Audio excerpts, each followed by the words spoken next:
Grüß euch miteinander, herzlich willkommen zu der Panoramasendung von der Plattform J. Wir haben zwei Themen. Wir fragen uns zuerst, was sagen eigentlich die Lehrer, wenn immer mehr Eltern Homeschooling machen? Und dann sind wir zusammen unterwegs mit einem Gartenbauer im Raum Thun. Homeschooling heisst auf Englisch, bedeutet, die Eltern geben ihren Kindern den Schulunterricht daheim und eben nicht mehr in der Schule der Lehrer.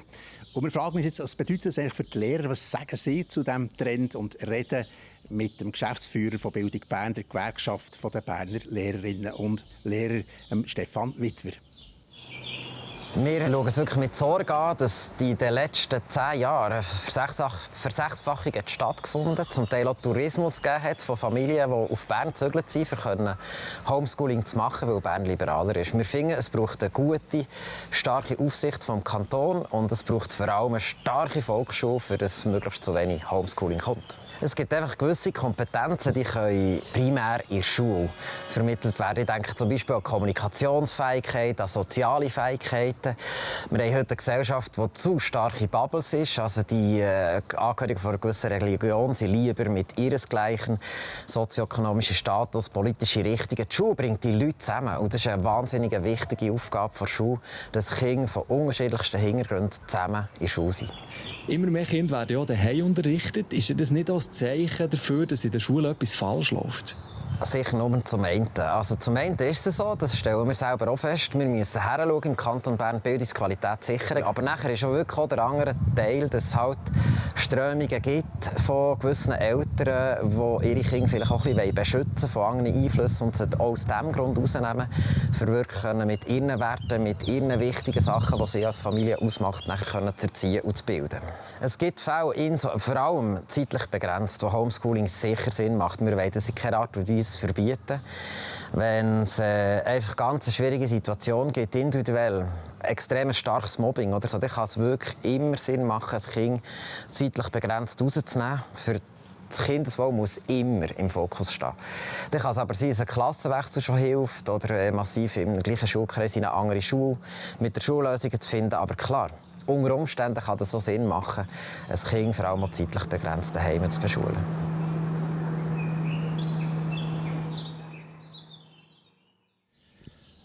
Ein Gespräch von Ben Abeckle mit dem Stefan Witwer zum Thema Homeschooling, dem Geschäftsführer von Bildung Bern. Ja, daheim unterrichten, das könnte ja auch im Garten sein, möglichst in der Kühle natürlich im Moment. Und das Thema Garten haben wir jetzt. Und zwar sind wir zusammen unterwegs, wie immer mit dem Pablo Sulzer. Herzlich willkommen zu dieser neuen Folge von «Zusammen unterwegs», die 52. Folge. Auch bei «Zusammen unterwegs» ist es warm geworden. Darum höchste Zeit, dass wir jetzt rausgehen. In dieser Folge schauen wir, wie es beim Gartenbau so zu und her geht. Der Marcel von Zissel und Koffler zeigt uns. Gehen wir.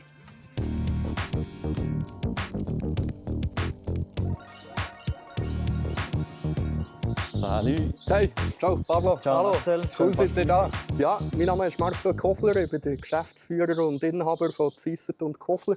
Wir sind ein Betrieb, der sämtliche Dienstleistungen rund um den Garten anbietet. Und wir sind hier in Thun, an Schlossmattstrasse 1, an unserem Büro. Ich würde sagen, wir gehen doch schnell schauen. Legen wir los mit dieser Tour. Sehr gerne. Machen wir. Hey, das Büro hier, das haben wir im Fall wirklich schon seit knapp 30 Jahren. So, bitte sehr. Klein und bescheiden, aber das liegt natürlich vor allem daran, dass die Gärtner halt draussen arbeiten. Hier findet Planung statt. Hier werden Offerten geschrieben, hier auch Rechnungen erstellt. Oder? Hier wird abgerechnet. Und ich würde sagen, wir gehen doch auf eine Baustelle schauen. Was meinst du? Ich hätte sehr Lust, oder? Es ist schlecht warm. Gehen wir mal schauen? Ja, sehr gerne. Gehen wir. Ja, jetzt sind wir hier auf unserer aktuellen Baustelle im schönen Hilterfingen. Wir können hier draussen sein, mal endlich für eine Folge. Ja. Also hier. Im Moment sind wir dran, die Natursteinmauer am Erstellen. Und oben nachher die Betonkonstruktion sieht man bereits den Pool. Ihr seid ja im Gartenbau tätig. Das kommt etwa dir vor, dass ihr auch bei so einem Projekt dabei seid? Wir haben schon den einen oder anderen Pool so dürfen realisieren. Du hast seit kurzem als Geschäftsführer übernommen. Ja, genau. Ich durfte den Betrieb im Januar 2025 übernehmen. Das ist mein Lehrbetrieb, also ich habe effektiv schon da die Lehre gemacht und dann durfte den Betrieb übernehmen. Also dann kannst du uns ja bestens jetzt zeigen, was man hier alles erlebt, Ja, was es hier zu tun unbedingt, gibt, ja. Wollen wir es aufschnipsen? Ja, ich würde doch sagen, Also, gehen wir doch rauf. eben hier Genau. auf die Baustelle. Ja, ganz genau. Hier bei dieser Baustelle, also wir haben einerseits hier die Hartbeläge erneuert, wir haben hier ganz schöne neue Keramikplatten verlegt. Zu meiner linken Seite haben wir eine Kunststraße verlegt, wie zum Beispiel zu tun im Stadion zu finden ist. Und wenn wir da noch ein bisschen weiter vorgehen, dann kommen wir dann in den Bereich, wo der Pool effektiv steht. Da seid ihr schon weit, he? Richtig, ja, da sind wir schon relativ weit fortgeschritten. Man sieht hier bereits das Poolbecken, das betoniert ist. Der nächste Schritt, was hier passiert, ist Anfang nächste Woche kommt hier Poolfolie rein. Dann tun wir noch die Hartbeläge ringsherum anpassen. Und dann kann man den Pool eigentlich kurz in Betrieb nehmen. Ja. Gelustet auch schon ein bisschen, dass er jetzt schon in Betrieb wäre, oder? Ja, ich glaube, bei diesen Temperaturen oder, und bei dieser Aussicht. Das ist schon Aber schön, wir müssen uns noch ein bisschen gedulden. Und wir haben noch ein paar Stationen vor uns auf dieser Tour. Eben, ihr seid ja tätig im Bereich Gartenbau, Gartenpflege. Einerseits Gartenplanungen, Konzepte entwerfen für einen Garten, dann bauen wir Garten. Wir bauen natürlich Gärten unterhalten. Was wir auch noch machen, ist Hausservice, Liegenschaftsservice. Was mich vor allem in meinem Berufsalltag beschäftigt, alles was mit dem Bereich Gartenbau zu tun hat. Viel natürlich auch Kundengespräche, Erstellen von Plänen, Erstellen von Offerten. Zum Teil habe ich noch das Vergnügen, selber auch auf der Baustelle zu sein. Und zum Teil eben ist es mehr wirklich das Begleiten machen. Unsere Leute das. Ja, und du hast ein bisschen etwas geplant für uns. He? Genau. Hey, jetzt haben wir noch ganz einen coolen Garten, den wir realisieren durften vor 2-3 Jahren in Wattenwil. Und ich würde sagen, wir gehen doch dort noch schnell vorbeischauen. Mit dabei? Wollen wir Also, gehen? Ja, sehr gerne. Also. So, da wären wir jetzt. Jawohl, ja. Sind wir da in diesem Bistrogarten in Wattenwil, ja. Das ist jetzt etwas anders als so ein Poolbau. Was ist das? Ja, anders? der Garten hier, so wie er hier ist, das haben wir eigentlich als Firma alles selber erstellt. Dort, wo wir vorher waren, bei diesem Pool, das ist natürlich ein bisschen komplexer, da sind ja auch noch andere Betriebe involviert. Aber jetzt gehen wir hier mal reinschauen, gell? Ja, unbedingt, ja. Gehen wir doch in den Garten rein. Sehr schön, ja. Als wir hier angefangen haben, das Projekt zu planen, war hier einfach eine grosse Rasenfläche mit einem leichten Gefälle hier runter. Wir haben die Räume nachher gestaltet, indem wir unterschiedliche Ebenen eingebaut haben. Das sehen wir jetzt hier sehr gut. Sind wir in diesem Bereich Senkgarten. Und aber auch mit der Bepflanzung oder, haben wir da so ein bisschen die Räume erstellt. Ja. Wie war für dich das Projekt? Die Kundschaft zwar ein bisschen gewusst, möchte den Garten so ein bisschen brauchen für das Bistro. Viel mehr war aber auch nicht rum, Anforderungen an uns. Also, das ist natürlich das ist cool und das fängt so. Gartenbau. Was gibt es so für Sachen, die noch speziell sind? Was ich sehr cool finde, ist die Natursteinmauer hier vor uns. Das ist wirklich so ein Mischmauerwerk. Oder? Wir haben hier ganz viele verschiedene Natursteine zusammengebracht zu dieser Mauer, auch so ein bisschen das Recycling-Mauerwerk. Da hat man einfach alles gebraucht, was in Bude noch rum war. Und hat die Mauer daraus gemacht, Trockensteinmauer, die ökologisch ein wichtiger Lebensraum ist für Tiere. Gehört doch ein bisschen dazu, dass man dort doch ein bisschen, sich kreativ austoben kann? Unbedingt. Also ich würde sagen, das ist ein sehr kreativer Beruf, den wir haben. Insbesondere eben bei solchen Sachen. Es gibt sicher auch Tage, wo es vielleicht stressig ist. Man ist draussen, man ist bei schönen Tagen draussen, man ist draussen, wenn es 30 Grad plus ist, man ist draussen, wenn es regnet. Das ist sicher dort eine Challenge. Sonst Herausforderungen, sicher ein bisschen Zeitmanagement. Oder? So im Frühling, Anfang Sommer, da muss man schauen, dass man die Termine möglichst schnell im Griff hat. Ja, was man auch ein bisschen im Griff haben, ist jetzt eben die Tour. Wir gehen nämlich noch eine Station weiter. Also, ich lasse mich überraschen. Super, machen wir. Jetzt sind wir hier in unserem Werkhof, in unserem Magazin in Nütendorf am Altelsweg. Wir sind im Moment 12 Leute, ab dem August das 13. Aus meiner Sicht gebige Grösse, also ein familiäres Zusammensein. Ja. Du siehst hier ganz viele Kleinmaschinen, da braucht es halt wirklich viel für so einen Gartenbaubetrieb.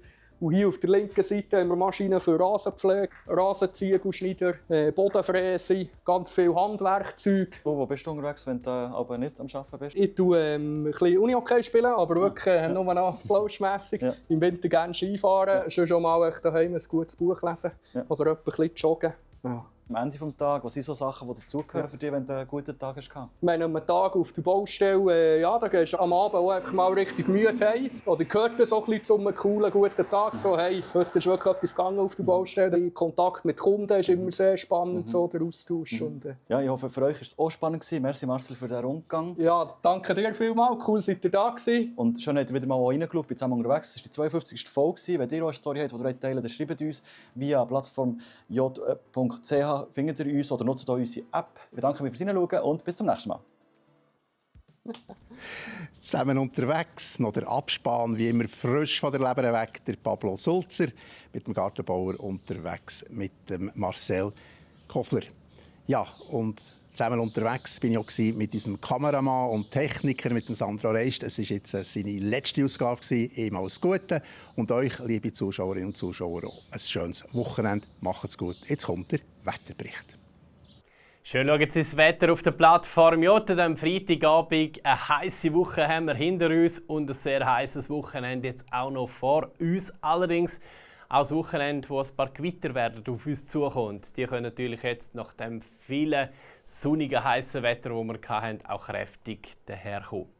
Ja, wir sehen es nochmal, heute war es recht sonnig, aber es hat wieder ein bisschen angefangen zu brodeln in den Bergen und morgen sieht das Ganze ähnlich aus. Hoch verschiebt sich da ein bisschen mehr Richtung Osteuropa. Die Hitze, wir sehen aber, liegt am Wochenende immer noch über uns. Und wir werden wieder eine warme Nacht vor uns haben. Am Samstagmorgen also schon Temperaturen um die 20 Grad. Das mit Durchlüften ist aktuell ziemlich schwierig geworden. Immer noch besser als am Nachmittag, als es richtig heiß ist. Also am Morgen früh noch ein bisschen die Fenster aufmachen. Das lohnt sich auf jeden Fall auch bei diesen warmen Temperaturen. Wir starten heute wieder sonnig in den Tag rein. Am laufenden Tag gibt es aber speziell Richtung Oberland zunehmend Gewitter. Die Temperaturen erreichen am Nachmittag Höchstwert von unglaublich hohen 36, 37 Grad. Also das ist der heißeste Tag bis jetzt von dem Jahr. Und vielleicht bleibt es ja dann auch, wer weiß. So wie der Sonntag, der wird auch noch mal ähnlich heiß.